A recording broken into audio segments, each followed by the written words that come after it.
एक मौलिक अर्थ में केवल एक ही है जो अच्छा है और वह भगवान है। लेकिन यीशु ये नहीं कह रहे हैं, इसलिए मुझे ऐसा मत बुलाओ। वह कह रहे हैं, क्या आप वास्तव में समझते हैं कि जब आप ऐसा कहते हैं तो आप क्या कह रहे हैं? क्या आप वास्तव में मुझे वह विशेषता दे रहे हैं जो केवल भगवान को दी जानी चाहिए? इसका मतलब यह हो सकता है कि मैं वास्तव में वही हूं जो आप कहते हैं। आप उससे बेहतर बोलते हैं जितना आप जानते हैं, या आप मुझे ऐसा बुलाने की हिम्मत मत करो। अगली बार मुझे पापी यीशु कहो जैसे बाकी सब करते हैं। यीशु जो कुछ भी कहते हैं और करते हैं उसके संदर्भ में इसे किस तरह से समझना सही है। इतने सारे पदों में जो यीशु को पाप मुक्त, पवित्र, धर्मी, निर्दोष, अपवित्र से मुक्त और पापियों से अलग बताते हैं, उत्तर काफी स्पष्ट था। अगर यीशु भगवान थे तो वह किस तरह के भगवान थे? क्या वह पिता के समान थे या किसी प्रकार के जूनियर भगवान जो दिव्यता के गुणों को धारण करते थे और फिर भी किसी तरह पुराने नियम द्वारा प्रदान की गई दिव्य की कुल छवि से मेल नहीं खाते? यह प्रश्न उस दूसरे अंश से निकलता है जिसे मैंने कार्सन को बताया। यीशु ने यूहन्ना 14:28 में कहा, पिता मुझसे बड़ा है। कुछ लोग इसे देखते हैं और निष्कर्ष निकालते हैं कि यीशु एक छोटे भगवान रहे होंगे। क्या वे सही हैं? मैंने पूछा। कार्सन ने साइड किया। उन्होंने जवाब दिया, मेरे पिता एक प्रचारक थे और जब मैं बड़ा हो रहा था हमारे घर में एक सिद्धांत था, संदर्भ के बिना पाठ प्रमाण पाठ के लिए एक पूर्व पाठ बन जाता है। इस अंश को उसके संदर्भ में देखना बहुत महत्वपूर्ण है। शिष्य कराह रहे थे क्योंकि यीशु ने कहा था कि वह जा रहा है। यीशु कहते हैं, अगर तुम मुझसे प्रेम करते तो तुम मेरे लिए खुश होते जब मैं कहता हूं कि मैं जा रहा हूं क्योंकि पिता मुझसे बड़ा है। यानी यीशु उस महिमा में लौट रहे हैं जो वास्तव में उनकी है। इसलिए अगर वे सच में जानते हैं कि वह कौन है और सच में उन्हें सही तरीके से प्रेम करते हैं तो वे खुश होंगे कि वह उस क्षेत्र में लौट रहे हैं जहां वह वास्तव में बड़े हैं।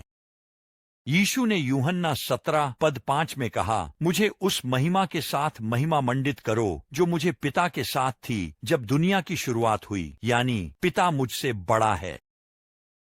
जब आप बड़ा जैसी श्रेणी का उपयोग करते हैं तो इसका मतलब अनंत रूप से बड़ा होना जरूरी नहीं है। अगर मैं कहूं उदाहरण के लिए कि संयुक्त राज्य अमेरिका का राष्ट्रपति मुझसे बड़ा है तो मैं यह नहीं कह रहा कि वह एक अनंत रूप से श्रेष्ठ प्राणी है। वह सैन्य क्षमता, राजनीतिक कौशल और सार्वजनिक प्रशंसा में बड़ा है, लेकिन वह मुझसे अधिक मानव नहीं है। वह एक मानव है और मैं भी एक मानव हूं। तो जब यीशु कहते हैं पिता मुझसे बड़ा है तो हमें संदर्भ पर ध्यान देना चाहिए और पूछना चाहिए कि क्या यीशु यह कह रहे हैं कि पिता मुझसे बड़ा है क्योंकि वह भगवान है और मैं नहीं? ईमानदारी से कहूं तो यह कहना काफी हास्यास्पद होगा। मान लीजिए कि मैं किसी मंच पर उठता हूं और कहता हूं, मैं आपसे गंभीरता से घोषणा करता हूं कि भगवान मुझसे बड़ा है। यह एक बेकार का अवलोकन होगा। तुलना केवल तभी अर्थपूर्ण है जब वे पहले से ही एक ही स्तर पर हों और कुछ सीमांकन हो रहा हो। यीशु अवतार की सीमाओं में हैं।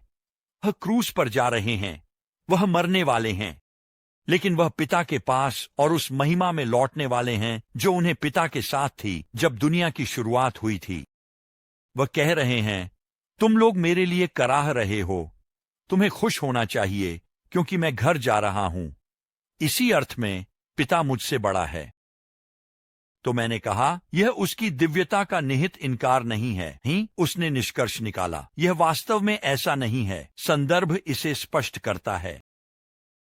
जब मैं इस तथ्य को स्वीकार करने के लिए तैयार था कि यीशु एक छोटे भगवान नहीं थे तो मेरे पास एक अलग और अधिक संवेदनशील मुद्दा उठाने के लिए था।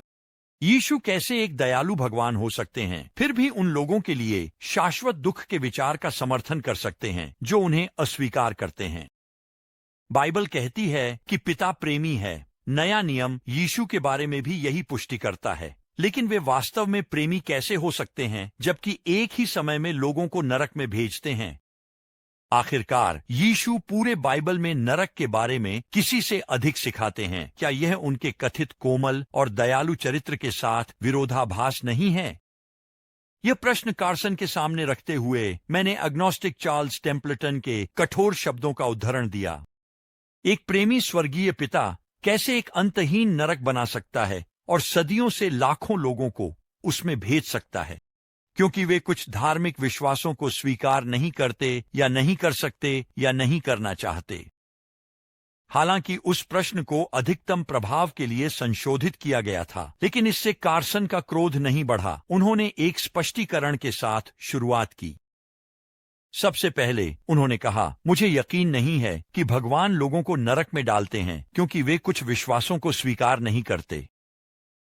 उन्होंने एक पल सोचा, फिर एक अधिक व्यापक उत्तर देने के लिए पीछे हट गए, एक ऐसे विषय पर चर्चा करते हुए जिसे कई आधुनिक लोग एक पुरानी बात मानते हैं, पाप। सृष्टि की शुरुआत में भगवान को एक पुरुष और एक महिला के साथ उनकी छवि में बनाए हुए चित्रित करें। अर्सन ने कहा, वे सुबह उठते हैं और भगवान के बारे में सोचते हैं, वे उसे प्यार करते हैं, वे जो चाहते हैं उसे करने में आनंदित होते हैं। यह उनका पूरा आनंद है। वे उसके साथ सही संबंध में हैं और वे एक दूसरे के साथ भी सही संबंध में हैं। फिर जब पाप और विद्रोह दुनिया में प्रवेश करते हैं तो ये छवि धारण करने वाले सोचने लगते हैं कि वे ब्रह्मांड के केंद्र में हैं, शाब्दिक रूप से नहीं, लेकिन यही उनका सोचने का तरीका है और यही हमारा सोचने का तरीका है। सभी चीजें जिन्हें हम सामाजिक रोग कहते हैं, युद्ध, बलात्कार, कड़वाहट, पाले गए ईर्ष्याएं, गुप्त जलन, घमंड, हीनता के जटिलताएं, पहली बार इस तथ्य से जुड़ी हैं कि हम भगवान के साथ सही संबंध में नहीं हैं। इसका परिणाम यह है कि लोग चोटिल होते हैं। भगवान के दृष्टिकोण से यह चौंकाने वाला और घृणित है। तो भगवान को इसके बारे में क्या करना चाहिए? अगर वह कहता है मुझे कोई परवाह नहीं, तो वह यह कह रहा है कि बुराई उसे मायने नहीं रखती। यह कुछ ऐसा है जैसे कहना, ओह हाँ, होलोकॉस्ट, मुझे परवाह नहीं। क्या हम चौंक नहीं जाएंगे अगर हम सोचें कि भगवान को ऐसे मामलों पर नैतिक निर्णय नहीं है, लेकिन सिद्धांत में अगर वह उस प्रकार का भगवान है जो उन मामलों पर नैतिक निर्णय रखता है, तो उसे इन सभी दिव्य छवि धारण करने वालों के इस बड़े मामले पर भी नैतिक निर्णय रखना होगा। उसके चेहरे पर अपने छोटे हाथों को हिलाते हुए और फ्रैंक सिनात्रा के साथ गाते हुए मैंने अपने तरीके से किया। यही पाप की असली प्रकृति है। यह कहते हुए, नरक ऐसा स्थान नहीं है जहां लोगों को इसलिए भेजा जाता है क्योंकि वे अच्छे लोग थे, लेकिन बस सही चीजों पर विश्वास नहीं करते थे। उन्हें वहां भेजा जाता है सबसे महत्वपूर्ण, क्योंकि वे अपने निर्माता का विरोध करते हैं और ब्रह्मांड के केंद्र में होना चाहते हैं। नरक उन लोगों से भरा नहीं है जिन्होंने पहले ही पश्चाताप किया है। केवल भगवान दयालु या अच्छा नहीं है कि उन्हें बाहर निकाल सके। यह उन लोगों से भरा हुआ है जो अनंत काल के लिए भी ब्रह्मांड के केंद्र में होना चाहते हैं और जो अपने भगवान के खिलाफ विद्रोह में बने रहते हैं। भगवान क्या करें? अगर वह कहता है कि यह उसके लिए मायने नहीं रखता, तो भगवान अब प्रशंसा के योग्य नहीं रह जाते। वह या तो अमोरल हैं या सकारात्मक रूप से डरावने। ऐसे स्पष्ट विरोध के सामने किसी और तरीके से कार्य करना भगवान को स्वयं कम कर देगा। मैंने बीच में ही कहा, हाँ, लेकिन जो चीज लोगों को सबसे ज्यादा परेशान करती है वह यह है कि भगवान लोगों को अनंत काल तक पीड़ा देंगे। ये क्रूर लगता है ना? कार्सन ने जवाब दिया, सबसे पहले बाइबल कहती है कि दंड के विभिन्न स्तर होते हैं, इसलिए मुझे यकीन नहीं है कि यह सभी लोगों के लिए समान तीव्रता का है। दूसरे स्थान पर, अगर भगवान ने इस गिरते हुए संसार से अपने हाथ हटा लिए ताकि मानव दुष्टता पर कोई रोक टोक न हो, तो हम नरक बना देंगे। इस प्रकार अगर आप बहुत सारे पापियों को किसी सीमित स्थान पर रहने की अनुमति देते हैं जहां वे किसी को नुकसान नहीं पहुंचा रहे हैं, तो आपको क्या मिलता है सिवाय नरक के? एक अर्थ में वे इसे अपने लिए कर रहे हैं और यह वही है जो वे चाहते हैं, क्योंकि वे अभी भी पश्चाताप नहीं करते। मुझे लगा कि कार्सन अपने उत्तर के साथ खत्म हो गया है, क्योंकि वह एक पल के लिए हिचकिचाया। हालांकि उसके पास एक और महत्वपूर्ण बिंदु था। बाइबल में से एक बात यह है कि अंत में न केवल न्याय किया जाएगा, बल्कि न्याय को किया हुआ भी देखा जाएगा, ताकि हर मुंह बंद हो जाए। मैंने उस अंतिम बयान को पकड़ लिया। दूसरे शब्दों में मैंने कहा, न्याय के समय दुनिया में कोई भी ऐसा नहीं होगा जो उस अनुभव से यह कहकर चला जाए कि उन्हें भगवान द्वारा अन्यायपूर्ण तरीके से व्यवहार किया गया है। हर कोई उस मूलभूत न्याय को पहचानेगा जिस तरह से भगवान उनका और दुनिया का न्याय करते हैं। सही है, कार्सन ने दृढ़ता से कहा। इस दुनिया में हमेशा न्याय नहीं होता, हम यह हर दिन देखते हैं, लेकिन अंतिम दिन यह सभी के देखने के लिए किया जाएगा और कोई भी यह कहकर शिकायत नहीं कर सकेगा कि यह अन्यायपूर्ण है। एक और मुद्दा था जिसे मैं कार्सन के साथ उठाना चाहता था। मैंने अपनी घड़ी की ओर देखा। क्या आपके पास कुछ और मिनट हैं? मैंने पूछा। जब उन्होंने संकेत दिया कि उनके पास हैं, मैंने एक और विवादास्पद विषय पर चर्चा करना शुरू किया। ईश्वर होने के लिए यीशु को नैतिक रूप से पूर्ण होना चाहिए, लेकिन कुछ ईसाई धर्म के आलोचकों ने आरोप लगाया है कि वह असफल रहे क्योंकि वे कहते हैं कि उन्होंने दासता के नैतिक रूप से घृणित अभ्यास को मौन सहमति दी। जैसा कि मॉर्टन स्मिथ ने लिखा, सम्राट और रोमन राज्य के अनगिनत दास थे। यरूशलेम का मंदिर दासों का मालिक था। उच्च पुजारी के पास भी दास थे। उनमें से एक ने यीशु की गिरफ्तारी के दौरान एक कान खो दिया। सभी अमीर और लगभग सभी मध्य वर्ग के लोग दासों के मालिक थे। जितना हमें बताया गया है, यीशु ने कभी इस प्रथा पर हमला नहीं किया। यीशु की युवावस्था में फिलिस्तीन और जॉर्डन में दास विद्रोह होने के संकेत मिलते हैं। ऐसे विद्रोह के एक चमत्कारिक नेता ने बड़ी संख्या में अनुयायियों को आकर्षित किया होगा। यदि यीशु ने दासता की निंदा की होती या मुक्ति का वादा किया होता तो हमें निश्चित रूप से इसके बारे में सुनने को मिलता। हमें कुछ नहीं सुनाई देता। इसलिए सबसे संभावित धारणा यह है कि उन्होंने कुछ नहीं कहा। यीशु की दासता के उन्मूलन के लिए प्रयास न करने को सभी लोगों के प्रति भगवान के प्रेम के साथ कैसे जोड़ा जा सकता है? यीशु ने क्यों नहीं खड़े होकर चिल्लाया, दासता गलत है? मैंने पूछा। क्या वह उन लोगों के प्रति जो भगवान की छवि में बनाए गए थे, अपमानजनक संस्था को समाप्त करने के लिए काम न करने के कारण नैतिक रूप से दोषपूर्ण थे? कार्सन ने अपनी कुर्सी में सीधा बैठकर कहा, मुझे सच में लगता है कि जो लोग उस आपत्ति को उठाते हैं वे मुद्दे को समझ नहीं पा रहे हैं। यदि आप मुझे अनुमति देंगे तो मैं दासता, प्राचीन और आधुनिक के बारे में बात करके मंच तैयार करूंगा, क्योंकि हमारी संस्कृति में यह मुद्दा स्पष्ट रूप से ऐसे अर्थों से भरा हुआ है जो प्राचीन दुनिया में नहीं थे। मैंने उसे जारी रखने के लिए इशारा किया। कृपया आगे बढ़ें, मैंने कहा। अपने पुस्तक रेस और संस्कृति में अफ्रीकी अमेरिकी विद्वान थॉमस सोवेल बताते हैं कि आधुनिक काल तक हर प्रमुख विश्व संस्कृति बिना किसी अपवाद के दासता का सामना कर चुकी है, कार्सन ने समझाया। हालांकि इसे सैन्य विजय से जोड़ा जा सकता है। आमतौर पर दासता का आर्थिक कार्य होता था। उनके पास दिवालियापन कानून नहीं थे, इसलिए अगर आप खुद को बुरी स्थिति में डाल लेते थे तो आप खुद को और या अपने परिवार को दासता में बेच देते थे। जैसे कि यह एक आरण चुकता कर रहा था, दासता काम भी प्रदान कर रही थी। यह जरूरी नहीं था कि सब बुरा हो, कम से कम यह जीवित रहने का एक विकल्प था। कृपया मुझे समझें, मैं किसी भी तरह से दासता को रोमांटिक बनाने की कोशिश नहीं कर रहा हूं। हालांकि रोमन काल में ऐसे श्रमिक थे जो दास थे और अन्य भी थे जो प्रतिष्ठित पीएचडी के समकक्ष थे जो परिवारों को पढ़ा रहे थे, और दासता के साथ किसी विशेष जाति का कोई संबंध नहीं था।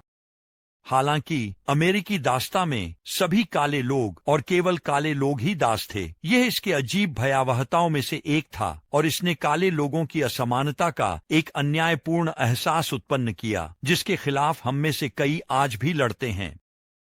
अब आइए बाइबल पर नजर डालते हैं। यहूदी समाज में कानून के तहत हर किसी को हर युबली में मुक्त किया जाना था। दूसरे शब्दों में, हर 7वें वर्ष दासता से मुक्ति होती थी।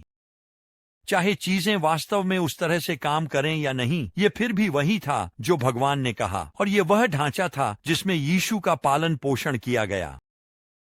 लेकिन आपको यीशु के मिशन पर ध्यान केंद्रित रखना होगा। मूल रूप से वह रोमन आर्थिक प्रणाली को पलटने के लिए नहीं आए जिसमें दासता भी शामिल थी। वह पुरुषों और महिलाओं को उनके पापों से मुक्त करने आए। और यहां मेरा मुद्दा है, लोगों को इस तरह से बदलना ताकि वे अपने पूरे दिल, आत्मा, मन और शक्ति के साथ भगवान से प्रेम करने लगें और अपने पड़ोसी से अपने समान प्रेम करें। स्वाभाविक रूप से इसका दास्ता के विचार पर प्रभाव पड़ता है। देखिए प्रेरित पौलुस क्या कहते हैं अपने फिलेमोन को लिखे पत्र में एक भागे हुए दास ओनेसिमस के बारे में। पौलुस नहीं कहते कि दास्ता को पलटना चाहिए क्योंकि इससे केवल उसे फांसी पर चढ़ा दिया जाएगा। वह फिलेमोन से कहते हैं कि उसे ओनेसिमस के साथ एक भाई की तरह व्यवहार करना चाहिए जैसे पौलुस के साथ। मामले को पूरी तरह से स्पष्ट करने के लिए पौलुस जोर देते हैं, याद रखें आप अपने पूरे जीवन के लिए मेरे प्रति कर्जदार हैं क्योंकि यह सुसमाचार के कारण है। इस प्रकार दास्ता का उन्मूलन पुरुषों और महिलाओं के सुसमाचार द्वारा परिवर्तन के माध्यम से होता है, न कि केवल आर्थिक प्रणाली को बदलने के माध्यम से। हम सभी ने देखा है कि जब आप केवल एक आर्थिक प्रणाली को पलटते हैं और एक नया आदेश थोपते हैं तो क्या हो सकता है। पूरे कम्युनिस्ट सपने का उद्देश्य एक क्रांतिकारी व्यक्ति होना था, इसके बाद नया व्यक्ति। समस्या यह है कि उन्होंने कभी नए व्यक्ति को नहीं पाया। उन्होंने किसानों के उत्पीड़क को हटा दिया, लेकिन इसका मतलब यह नहीं था कि किसान अचानक स्वतंत्र हो गए। वे बस एक नए अंधकार के शासन के अधीन थे।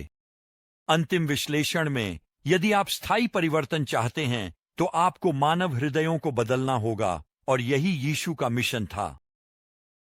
यह सवाल पूछना भी महत्वपूर्ण है जो सोवेल उठाते हैं। दास्ता कैसे समाप्त हुई? वह बताते हैं कि दास्ता के उन्मूलन के लिए प्रेरक बल इंग्लैंड में धार्मिक जागरण था। ईसाइयों ने 19वीं सदी की शुरुआत में संसद के माध्यम से उन्मूलन को मजबूर किया और अटलांटिक के पार दास व्यापार को रोकने के लिए ब्रिटिश युद्धपोतों का उपयोग किया। जबकि लगभग 11 मिलियन अफ्रीकियों को अमेरिका भेजा गया और कई नहीं बचे, अरब दुनिया में दास बनने के लिए लगभग 13 मिलियन अफ्रीकियों को भेजा जाएगा।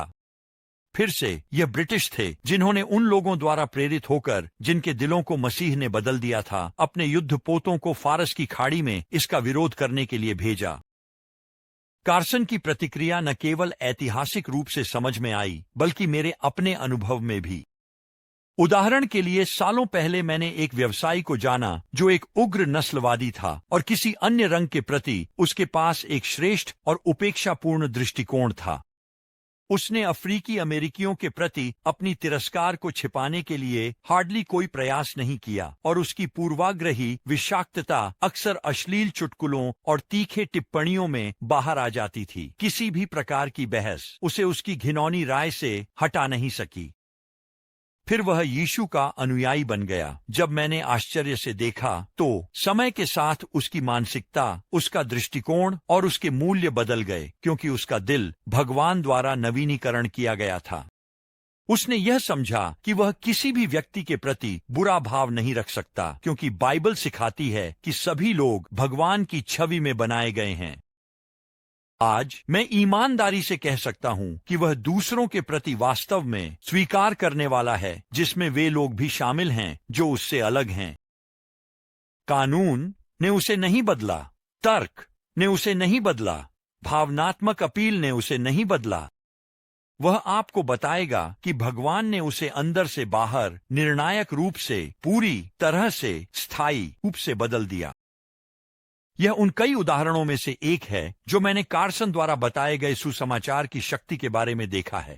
बदलाव की शक्ति प्रतिशोधी नफरत करने वालों को मानवतावादियों में, कठोर दिल वाले संचयकर्ताओं को नरम दिल वाले दाताओं में, शक्ति के भूखे लोगों को निस्वार्थ सेवकों में, और उन लोगों को जो दूसरों का शोषण करते हैं, दास्ता या किसी अन्य रूप के उत्पीड़न के माध्यम से उन लोगों में बदलने की शक्ति जो सभी को अपनाते हैं। यह उस बात से मेल खाता है जो प्रेरित पौलुस ने गलातियों 3:28 में कहा, यहाँ न यहूदी है, न ग्रीक, न दास है, न स्वतंत्र, न पुरुष है, न स्त्री, क्योंकि तुम सब मसीह यीशु में एक हो। कार्सन और मैंने 2 घंटे तक कभी कभी उत्साही स्वर में बात की, अधिक टेप भरते हुए जितने मैं इस अध्याय में समाहित कर पाता। मुझे उनके उत्तर तार्किक और धार्मिक रूप से सही लगे। हालांकि अंत में अवतार कैसे काम करता है, आत्मा कैसे मांस धारण करती है, यह एक चौंकाने वाला विचार बना रहा। फिर भी बाइबल के अनुसार यह तथ्य कि यह हुआ है किसी भी संदेह में नहीं है। नए नियम के अनुसार भगवान के हर गुण को यीशु मसीह में पाया जाता है। सर्वज्ञता। यूहन्ना 16:30 में प्रेरित यूहन्ना यीशु के बारे में पुष्टि करते हैं, अब हम देख सकते हैं कि आप सभी चीजें जानते हैं। सर्वव्यापकता। यीशु ने मत्ती 28:20 में कहा, निस्संदेह मैं हमेशा तुम्हारे साथ हूं युग के अंत तक। और मत्ती 18:20 में, जहां 2 या 3 मेरे नाम पर इकट्ठा होते हैं वहां मैं उनके साथ हूं। सर्वशक्तिमानता। स्वर्ग और पृथ्वी पर सभी अधिकार मुझे दिए गए हैं, यीशु ने मत्ती 28 और 18 में कहा। अनंतता। यूहन्ना 1:1 यीशु के बारे में घोषणा करता है, शुरुआत में वचन था और वचन भगवान के साथ था और वचन भगवान था। अपरिवर्तनीयता। इब्रानियों 13:8 कहता है, यीशु मसीह कल और आज और सदैव एक ही हैं। इसके अलावा पुरानी वसीयत भगवान का चित्रण ऐसे शीर्षकों और वर्णनों के माध्यम से करती है जैसे कि अल्फा और ओमेगा, प्रभु, उद्धारक, राजा, न्यायाधीश, प्रकाश, चट्टान, मुक्तिदाता, चरवाहा, सृष्टिकर्ता, जीवन का दाता, पापों का क्षमा करने वाला और दिव्य अधिकार के साथ बोलने वाला। यह ध्यान देने योग्य है कि नए नियम में हर एक शीर्षक यीशु पर लागू होता है। यीशु यूहन्ना 14:7 में कहा, यदि आप वास्तव में मुझे जानते हैं तो आप मेरे पिता को भी जानेंगे। ढीली अनुवाद। जब आप पुराने नियम में भगवान की चित्रण को देखते हैं तो आप एक समानता देखेंगे। मेरी